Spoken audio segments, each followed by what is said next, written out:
E já estamos nos aproximando do fim das águas em boa parte do Brasil e muitos pecuaristas estão começando a fazer a reserva de pasto para suportar os animais na seca, né? É uma técnica muito utilizada, que é a do pasto diferido ou feno em pé, que permite ao pecuarista continuar engordando o gado a pasto mesmo na seca. E para falar sobre este assunto, a gente recebe aqui o nosso colunista, o médico veterinário Marcos Rezende, que já está conectado com a gente. Bom dia, Marcos, seja sempre muito bem-vindo. Muito bom dia, Marcos. Bom dia, Lilian. Bom dia, Pedro. Obrigado por mais uma vez me receber aqui para bater esse papo, fazer essa extensão rural massiva que a gente faz toda quinta-feira, né, Lilian e Pedro? É verdade. Com certeza, sempre em multiplataformas. Inclusive, depois o quadro vai lá para o YouTube e você pode ter todo o acesso. O nosso Marcos Rezende sempre dando uma aula para a gente às quintas-feiras. Marcos, vamos então já começar o nosso bate-papo falando o feno em pé. O nome é bem interessante, né? Mas conta para a gente, o que é isso?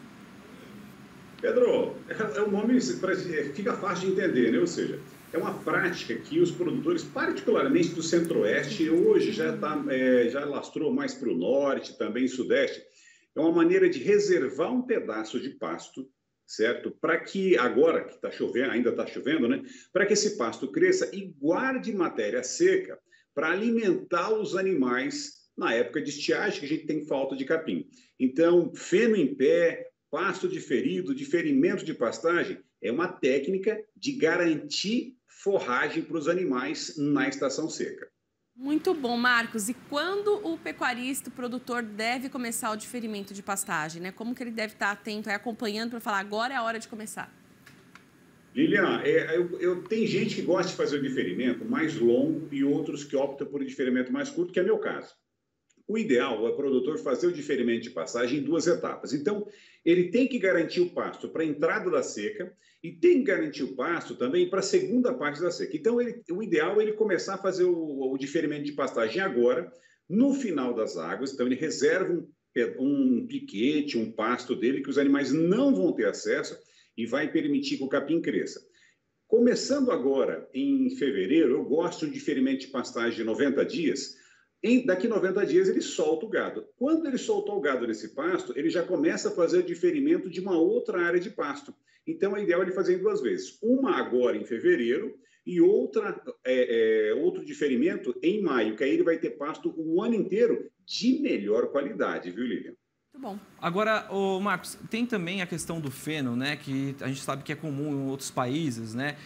Tem se tornado comum também aqui no Brasil a prática, né? Até como o rolo, né, de feno fica ali distribuído na pastagem?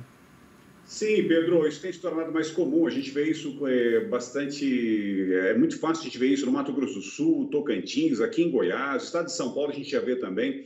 Isso tem se alastrado no Brasil. Era muito comum nos Estados Unidos. A Lilian teve lá agora no Arizona, não sei se chegou a observar, mas tem muita coisa disso. Mas o que a gente tem? É uma técnica que o produtor aproveita o pasto mais verde, colhe por meio de máquinas próprias para isso e fica aquele rolão. Deixa isso no pasto e agora, na estação seca, os animais vão ter acesso a isso, porque vai ser a única fonte de forragem abundante que eles vão ter. Funciona bem, sim, viu, Pedro? Mas depende de um maquinário próprio e também de pasto em altura correta para fazer o rolão de feno. Muito bom, Marcos. Até vi por lá sim um pouco, viu? Conta pra gente agora uma outra situação. Você mandou um vídeo bem interessante que mostra como os dias mais curtos e mais longos interferem na pecuária. E aí eu vou pedir para você explicar um pouquinho. Lilian, o que acontece? Os dias mais longos, primeiro, o capim, a gente não fica imaginando que o capim cresce graças à chuva. Não é só isso, viu, Lilian? As pastagens, elas crescem graças às chuvas, à temperatura, mas principalmente também ao fotoperíodo, ou seja, aos dias mais longos ou mais curtos. Nesse momento em que os dias são mais curtos, esse é um vídeo que foi mandado para mim pelo amigo Maurício Peternelli. Obrigado, Maurício.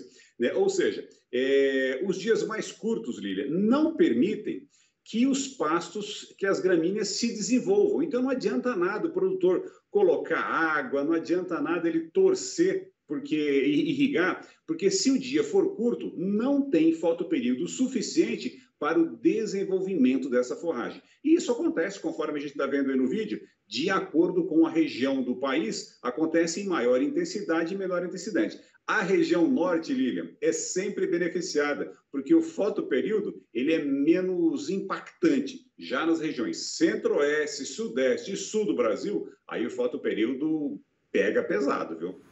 É nesse sentido, viu, Marcos? Eu queria até questionar, porque nesse período de estiagem, a gente tem um problema grave que todos os anos a gente sabe que se repete e o produtor ele sempre acaba sofrendo com isso, que é a questão do fogo. Essa questão não aumenta as queimadas, que a gente já mostrou aqui, né, em anos anteriores? Pode aumentar, Pedro. O diferimento de pastagem, pastos diferidos em geral são vítimas de incêndios, de queimadas, algumas vezes involuntárias, outras até colocadas e algumas criminosas. Sim, Pedro, pode aumentar. Por isso o produtor precisa ter o seguinte cuidado: aumentar o cuidado com os aceiros, que são aqueles espaços que a gente deixa entre as pastagens. E no caso dos pastos de ferido, Pedro, é interessante ele fazer aceiros, inclusive, em meio às pastagens, ou seja, para ele evitar que perder todo um pasto. Não é interessante a gente fazer pasto de ferido em beira de rodovia, porque beira de rodovia a gente sabe que é entrada de fogo, muitas vezes por desatenção ou até questão criminosa mesmo de pessoas que jogam bituca de cigarro ou ateiam fogo. Então, pasto de ferido tem que ser feito com acero, viu, Pedro? E acero bem feito. Muito bem. Marcos, uma outra questão aqui. Quanto tempo o produtor deve deixar o pasto vedado para garantir um bom diferimento de pastagem, né? Existe algum capim que é mais apropriado e tem algum que não é próprio para o diferimento?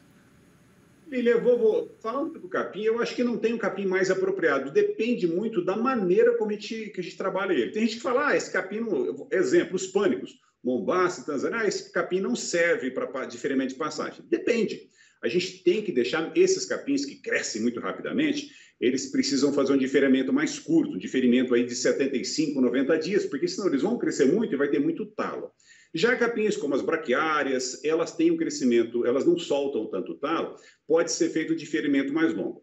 De modo geral, Lilian, o ideal que eu gosto, Marcos, gosto de um diferimento de 90 dias, ou seja, fecha o piquete sem acesso aos animais por 90 dias. Porque isso vai permitir que os animais tenham acesso a um capim de melhor qualidade. Ou seja, o capim não fica tão lignificado, tão seco e não tem tanto talo também. E impede o acamamento do capim, ou seja, o capim deita um sobre o outro, vai fazendo uma matéria morta e os animais acabam não tendo acesso, porque a gente lembra que vaca, boi come ponta de capim e não talo. Então não adianta guardar um diferimento de passagem com o pasto passando para cima do dorso dos animais, viu, Lilian? Ele tem que estar no peito e o pasto de qualidade é acessível para os animais.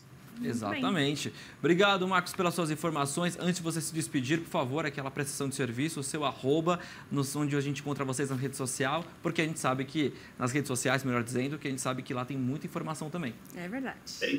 Tem dica lá também, viu, Lili e Pedro? Lá no Instagram, @marcus.rezende com demudo. Eu vou estar lá deixando mais dicas pecuárias para todos nós. Beleza. Tá aí embaixo aí no GC pro pessoal seguir o Marcos Rezende. Valeu, meu amigo. Um abraço para você. Até quinta-feira. Até.